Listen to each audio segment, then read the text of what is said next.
There exists something called the hedonic paradox, which simply says that the intrinsic pursuit of pleasure as an end in itself can lead to unhappiness.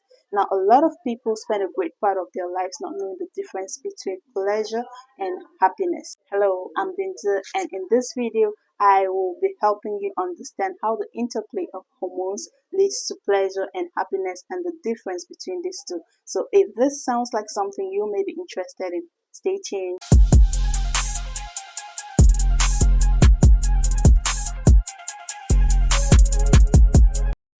Now we will be talking about dopamine, serotonin, and cortisol.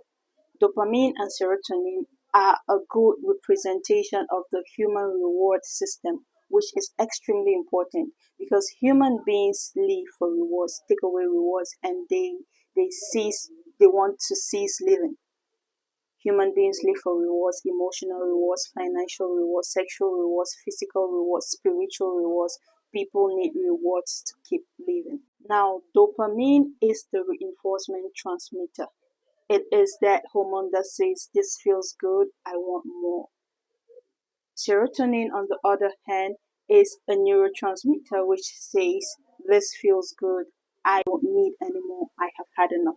Now, not understanding the difference between these two means that you would be stuck trying to get reward from your activities. You will be stuck in a vicious cycle where you keep trying to get reward from your activities, more and more rewards from your activities, and you will end up in the hedonic paradox. Now, the third component here is cortisol. This is the stress hormone and it works in the prefrontal cortex, that is right here. Dysfunction in this area means that you would only want to live for the present. You want rewards immediately. You want rewards and you want them now. You do not care about what the future holds. You do not care about the consequences tomorrow. You want results and you want them now. While reward, which comes from dopamine, is good, reward plus stress is bad.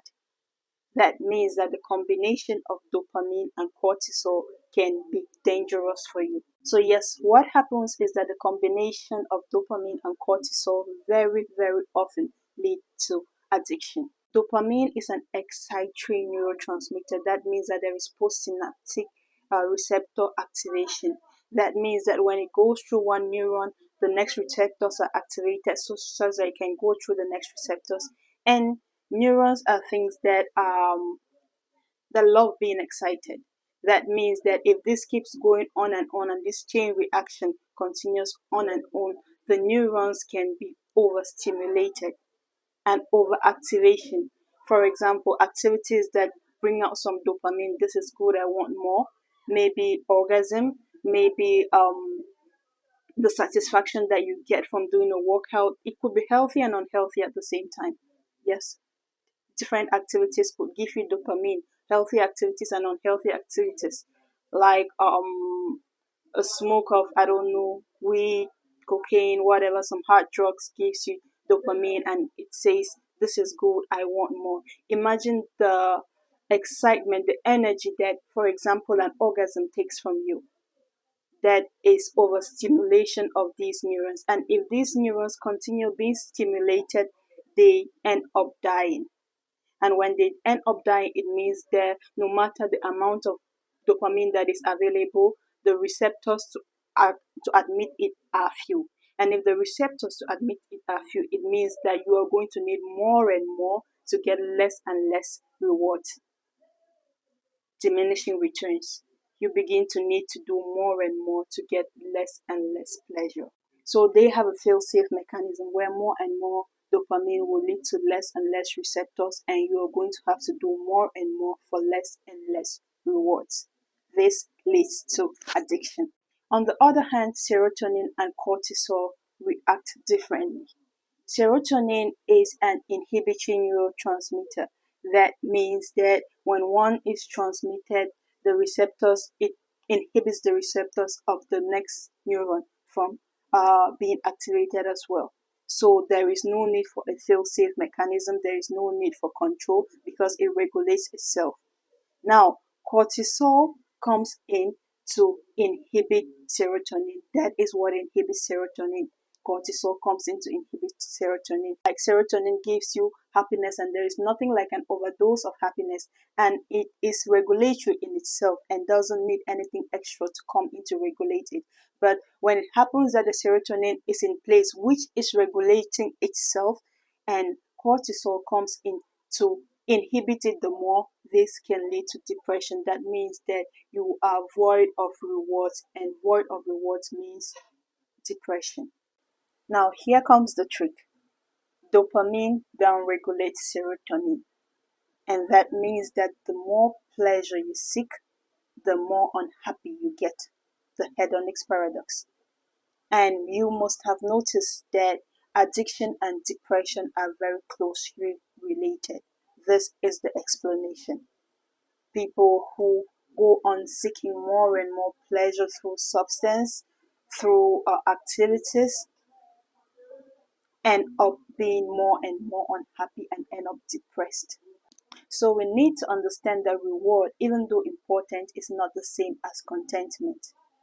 So we could say reward is similar to pleasure, while contentment is similar to happiness. So pleasure is short term, it doesn't last for that long, while happiness is long term. Pleasure is most often taken through activities, through substances, I don't know. Why happiness is given. It's more about what you do, what comes out of you, and not what comes into you. Pleasure is most often achieved alone. Happiness achieved in groups by interaction with many more people. You get more depth into life, and you don't just dwell in the shallows. So pleasure is achieved through with substances. Happiness cannot be achieved with substances. So we have, I don't know, games, pornography, food, drugs, all these things. They are achieved. They can be achieved. Pleasure can be achieved through substances. Happiness cannot be achieved through substances.